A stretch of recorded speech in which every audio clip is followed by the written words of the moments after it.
और तुम किन पे छोड़ी जाते हो, और धर्म के मल्ला बन करके नैया मझधार डुबाते हो।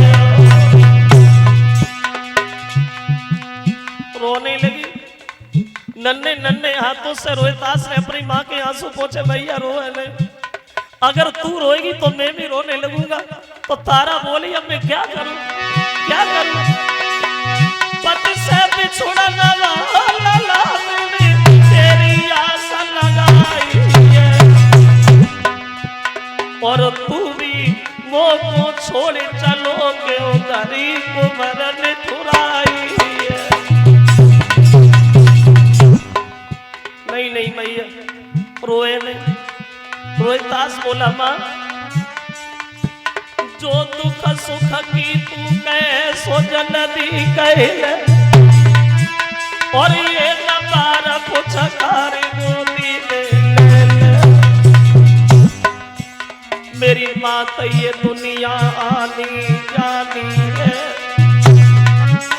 यारे ना नहीं है कभी किसी को मिलानी है। रोना नहीं मैया, मेरी आंखों के सामने अंधकार हो रहा है, अब मैं ज्यादा देर नहीं जी पाऊंगा। मेरी माता भी मेरी अब बिगड़न लगी जवान, सोई राम राम कही रोहितास ने छोड़े अपने प्राण।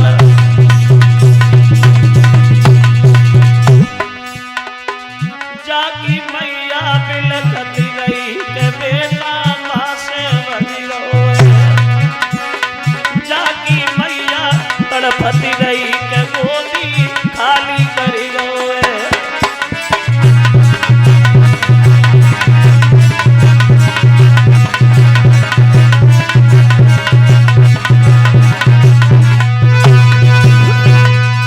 खत्म हो गया रोहितास बाग में, और जब रोहितास बगीचा में खत्म हो गया, पछाड़ खा के तारा गिर गई। अब मैं कहां जाऊंगी पुत्र, अब मैं क्या करूं। रो रही है अपने बच्चे की लाश के पास बैठ करके दुखिया मां। तो मालिन ने आके समझाया और कहने लगी बहन रोए नहीं, तेरे बच्चे को सर्प ने काटा है, जितनी जल्दी हो सके उतनी जल्दी अपने बच्चे का अंतिम संस्कार कर दे।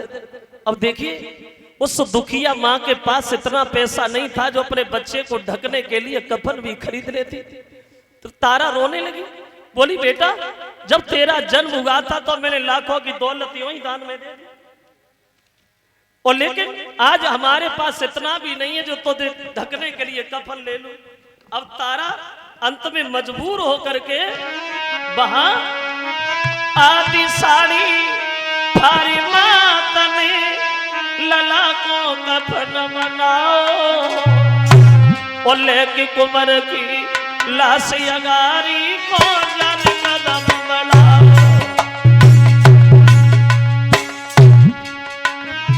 पहुंच गई शमशान घाट में बेटा दौलताई, और अपने पुत्र के काज मैया कैया चिता बनाई। अब कहूं बाज की चिता बनावे कहूं छाती से लेती लगाई। हरिश्चंद्र महाराज तमई मां गए पास में आई।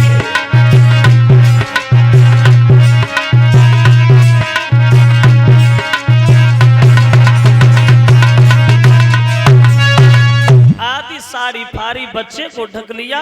अब वो मां चली है शमशान में, चिता बना रही है, रोती भी जा रही है। रोने की आवाज जब हरिश्चंद्र के कानों में पड़ी तो हरिश्चंद्र सामने खड़े हो गए। कौन है इधर? अरे तुम्हें पता नहीं है किसी का पैरावी है? कौन है इधर?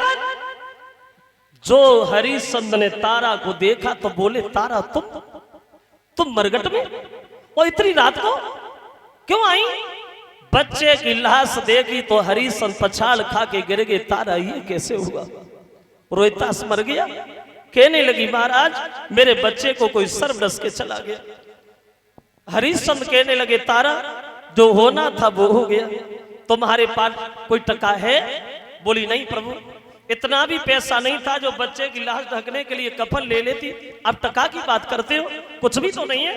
हरिश्चंद्र कहने लगे तारा तो एक काम करो, मेरे महाराज का हुक्म है यहाँ बिना टका के मुर्दा नहीं जलेगा, इस बच्चे को उठाओ और कहीं दूसरी जगह ले जाओ।